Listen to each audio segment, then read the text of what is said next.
Lautan Penyesalan, Kisah Nabi Yunus di dalam perut paus. Nabi Yunus merupakan nabi yang sabar, lemah lembut, dan bijaksana. Ia diutus Tuhan untuk menyampaikan pesan tauhid kepada umatnya di Ninawa, sebuah kota yang terletak di tepi sungai Tigris di Irak. Masyarakat Ninua merupakan masyarakat yang kaya, kuat, dan sombong. Mereka tidak mengenal Tuhan dan menyembah berhala yang mereka buat sendiri. Mereka juga melakukan berbagai kezaliman dan kemaksiatan, seperti menindas kaum lemah, mencuri, berzina, dan membunuh. Nabi Yunus berdakwah kepada umatnya dengan hikmah dan cinta kasih. Beliau mengajak mereka untuk beribadah kepada Tuhan Yang Maha Esa, yang menciptakan langit dan bumi, dan yang memberi mereka nikmat dan rezeki. Ia pun mengingatkan akibat buruk perbuatannya, yakni azab Tuhan di dunia dan akhirat.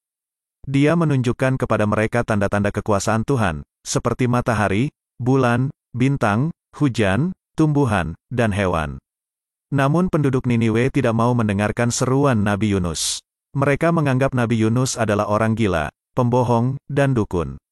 Mereka mengejek, mencela, dan mengancam Nabi Yunus. Mereka tetap menyembah berhala dan meneruskan perbuatan buruknya.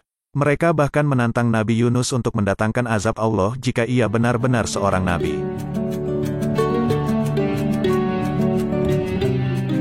Nabi Yunus merasa kecewa dan marah dengan sikap kaumnya. Ia merasa bahwa usahanya sia-sia dan tidak ada harapan lagi bagi kaumnya. Ia pun memutuskan untuk meninggalkan kaumnya tanpa izin Allah.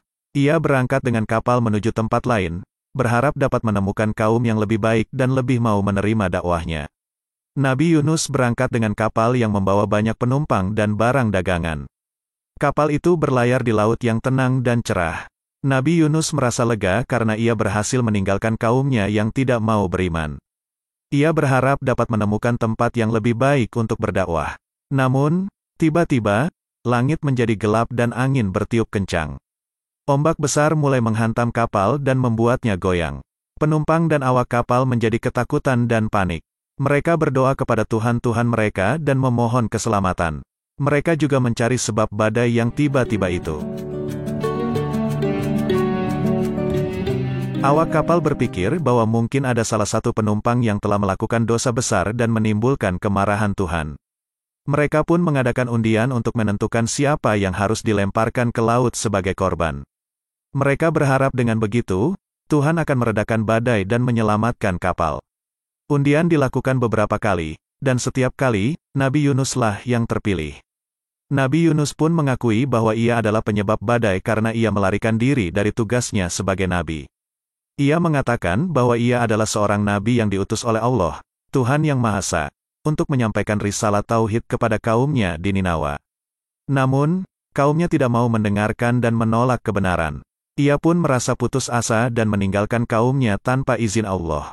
Penumpang dan awak kapal terkejut mendengar pengakuan Nabi Yunus. Mereka merasa kasihan dan tidak tega untuk melemparkan Nabi Yunus ke laut. Mereka mencoba untuk mengulangi undian, tetapi hasilnya tetap sama. Nabi Yunuslah yang terpilih. Mereka pun sadar bahwa ini adalah kehendak Tuhan dan tidak ada jalan lain.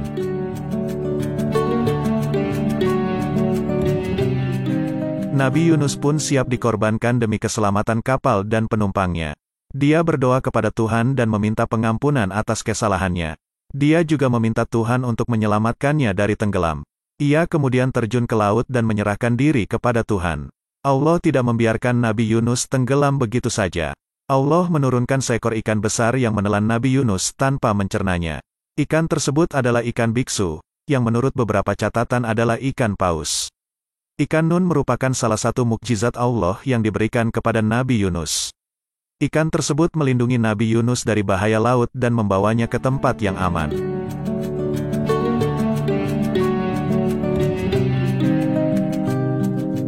Di dalam perut ikan, Nabi Yunus merasakan kegelapan, kesepian, dan ketakutan. Ia tidak tahu di mana ia berada dan kapan ia akan keluar. Ia tidak bisa melihat apa-apa dan hanya mendengar suara-suara yang menakutkan. Ia tidak bisa bergerak bebas dan hanya bisa merasakan tubuh ikan yang mengelilinginya. Ia tidak bisa berkomunikasi dengan siapapun dan hanya bisa berdoa kepada Allah. Nabi Yunus menyadari bahwa ia berada di dalam perut ikan karena kehendak Allah. Ia juga menyadari bahwa ia telah melakukan kesalahan besar dengan meninggalkan tugasnya sebagai nabi tanpa izin Allah. Ia pun bertaubat kepada Allah dengan mengucapkan doa yang terkenal. Tidak ada Tuhan selain Engkau, Maha Suci Engkau, sesungguhnya aku termasuk orang-orang yang zalim. Doa ini adalah doa yang penuh dengan pengakuan, pengagungan, dan permohonan. Nabi Yunus mengakui bahwa tidak ada Tuhan selain Allah, yang menciptakan segala sesuatu dan yang berhak disembah. Nabi Yunus juga mengagungkan Allah, yang Maha Suci dari segala kekurangan dan kesalahan. Nabi Yunus juga memohon kepada Allah, yang Maha Pengampun dan Maha Penyayang, untuk mengampuni kesalahannya dan menyelamatkannya dari kesulitan.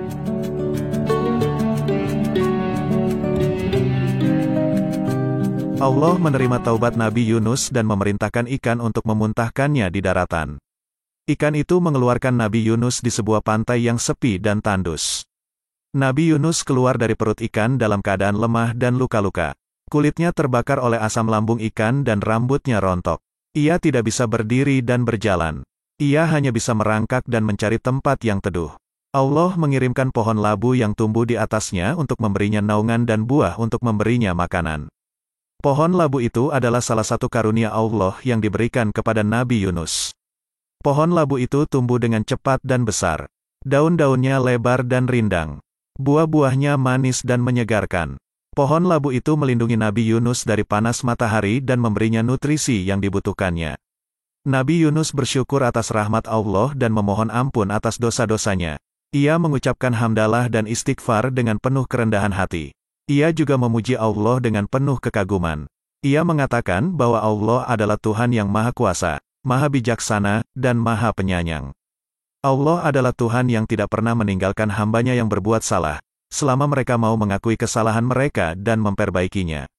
Allah adalah Tuhan yang selalu membuka pintu taubat dan rahmat-Nya, selama mereka mau memanfaatkannya dengan benar.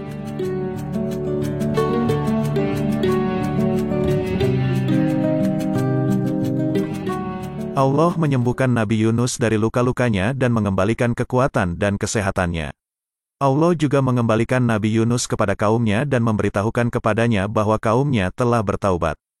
Selama Nabi Yunus berada di perut ikan, kaum Nabi Yunus menghadapi ancaman azab Allah yang akan menimpa mereka karena kekufuran mereka. Mereka melihat langit menjadi gelap dan mendung, dan merasakan angin kencang yang membawa bencana. Mereka pun menyadari bahwa ini adalah tanda-tanda azab Allah dan mereka bergegas bertaubat. Mereka memisahkan diri dari anak-anak, istri, dan hewan ternak mereka, dan berdoa dengan suara keras kepada Allah. Mereka mengaku dosa-dosa mereka dan memohon pengampunan Allah. Allah melihat taubat mereka yang tulus dan mengampuni mereka. Allah menghilangkan azab yang akan menimpa mereka dan memberi mereka kesempatan untuk hidup dengan baik. Kisah Nabi Yunus ini mengajarkan kita tentang pentingnya taubat dan rahmat Allah. Taubat adalah pintu yang selalu terbuka bagi setiap hamba yang ingin kembali kepada Allah. Rahmat Allah adalah karunia yang tidak terbatas bagi setiap hamba yang memohonnya. Allah tidak pernah menutup pintu taubat dan rahmat-Nya, selama kita mau memanfaatkannya dengan benar. Allah juga tidak pernah meninggalkan hambanya yang berbuat salah, selama mereka mau mengakui kesalahan mereka dan memperbaikinya. Allah adalah Maha Pengampun dan Maha Penyayang.